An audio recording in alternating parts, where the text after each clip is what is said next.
స్తుతియాగము అర్పించువాడు యెహోవాని మహిమపరుస్తున్నాడని కీర్తనల గ్రంథము 50వ కీర్తన 28వ వచనము సాక్ష్యమిస్తుంది. చూడండి, రాళ్ళు అయినా కరిగిపోతాయి. స్తుతికి అంత పవర్ ఉంది. దేవుడు కూడా ఆ స్తుతి గీతాన్ని విన్నప్పుడు ఆయన కూడా పరవశించి తన భక్తుని యొక్క మాటలని వినటానికి ఈ యొక్క భూలోకానికి దిగు వస్తాడు అన్నది నిజం, వాస్తవం. ఈ స్తుతి యాగమును గీతాన్ని మీరే ఆలకించండి. ప్రభువారు కృపజూపునుగాక. ఎంతమంది తెలుసు? స్తుతి పాత్రుడా, స్తోత్రారుడా, స్తుతులందుకో పూజార్హుడా. ఎంతమంది తెలుసు? ఆ పాట దేవుడు వెనక్కి ఇచ్చాడు, ఈయన చేత రాయించాడు. ఆ పాట దైవజనుడు అమ్మాయికి అది ఈరోజు ఊహించని రీతిలో మన మధ్యలోనికి దేవుడు నడిపించాడు. పాట పాడతాడు. మనం పరిచర్యకు తోడ్పాటుగా హృదయపూర్వకమైన అర్పణ సేకరిద్దాం. రైట్. దేవుని స్తోత్రము. మీ అందరికీ నా హృదయపూర్వక వందనాలు. దైవ సేవకులకి ఈరోజు రాత్రి ప్రార్థన చేసుకుని ఏ విధంగా అయితే మాట ఇచ్చిన ఒక రోజల్లా వెళ్ళి రావాలని ఆలోచించి ప్రార్థన చేసుకుని మీ మధ్యకి దేవుడు నడిపించాడు. దేవుని స్తోత్రం చెప్పండి. హల్లెలూయా. ఈ పాట ఎందుకు రాసింది ఎవరికి తెలియదు. 1984 సంవత్సరంలో ఎస్ఎన్ గారు నన్ను హైదరాబాద్కు తీసుకెళ్ళారు. జనవరి 23 ఇక్కడ నుండి వెళ్ళాము. 26 రాత్రి బిహెచ్ఎల్ మీటింగ్ ఆఖరు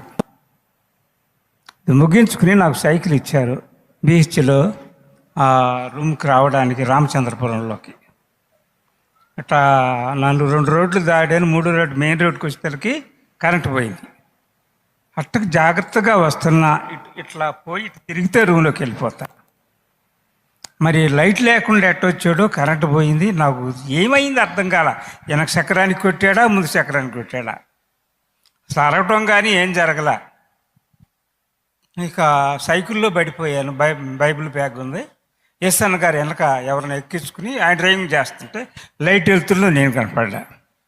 నేనని ఆయనకి తెలీదు. ఎవరికో యాక్సిడెంట్ అయ్యిందంటే ఇందుకు ఎవరికి అది మన మీదకి వచ్చుదయ్యా అబ్బాకమని చెప్పారంట. ఎందుకు ఆయన ముందుకు వెళ్ళి మళ్ళీ వెనక్కి వచ్చి చూస్తే నేను పెద్దగా అరిశాడంట, యేసుదాసు అని శబ్దం వచ్చిందని చెప్పారన్న. నాకేమైంది తెలియలేదు. ఇక ఆ రాత్రి రిక్షా కోసం వెళ్ళిన వాళ్ళు గంట సేపటి తరగతి ఒక్కడే నన్ను నడి రోడ్లో బిహెచ్ఎల్లో ఆ రోడ్డు మీద బండేసుకుని ఏడ్చి ప్రభువా సేవకు వచ్చాడు పిల్లగలవాడు, నేనేం చెప్పాలి అని తన కాళ్ళ మీద బండేసుకుని ఏడ్చి ప్రార్థన చేసి రూమ్కి తీసుకెళ్ళి తెల్లారులు ప్రార్థన చేశారు. తెల్లారి 7 గంటలకు మరలా నాకు స్పృహ వచ్చింది. దేవుని స్తోత్రం చెప్పండి. అల్లే అప్పుడు వచ్చేటప్పుడు చెప్పాడన్న, ఇక్కడ ఎంతో మంది చనిపోయారంటే నాకు చెప్పారు. దేవుడిని బతికిచ్చాడు. అప్పుడు నాకు ఒక ఆలోచన వచ్చి, ప్రభువా ఎందుకు పనికిరాని వ్యక్తిని ఎక్కడో రైతుల దగ్గర జతాలు చేసి పేడకాళ్ళు ఎత్తేసుకుని నాకు ఎందుకు బతికిచ్చారు. ఒక పాట అయ్యాని దేవుని సన్నిధిలో ఆ నిడి ముక్కలో పెట్టారు నన్ను.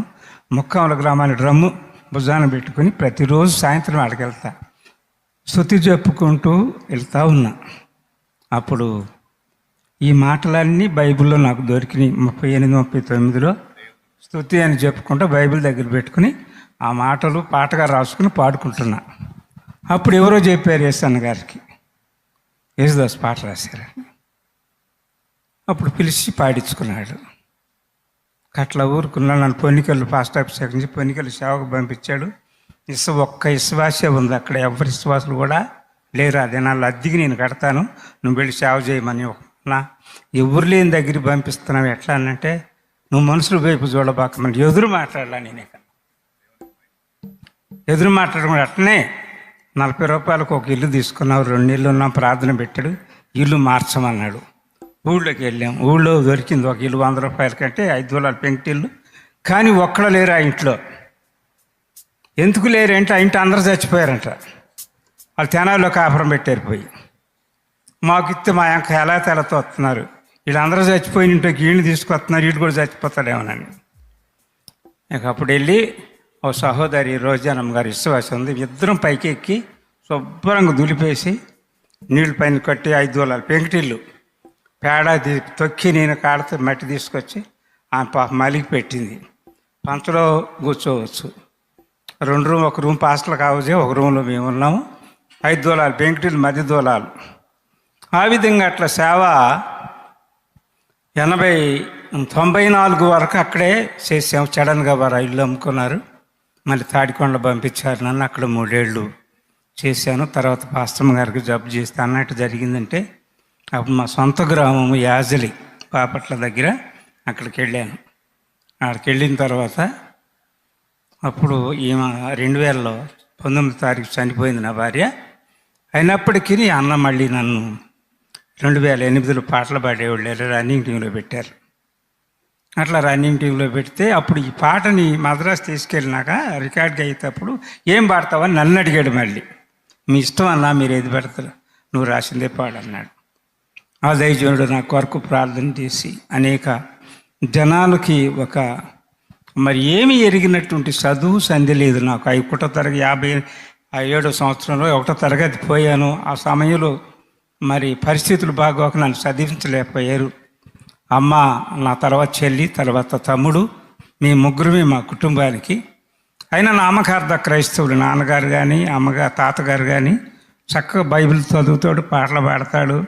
తెల్లారుజామున పట్టి మీద ఎతుకుతా ఉండి ఏం తాతయ్య చుట్టబోయి ఆడబెట్టానయ్యా అనేవాడు. మంచి బైబిల్ చదువుతాడు, పాటలు పాడతాడు. నాకు గుర్తు బాగా ఎలా బొమ్మల్ని గొలువ ఏమి లాభం అని పాటలు పాడి గంట సేపు వాక్యం చెప్పేవాడు, చదివేవాడు. చదివిన తర్వాత ఆ దినాల్లో మా నాన్న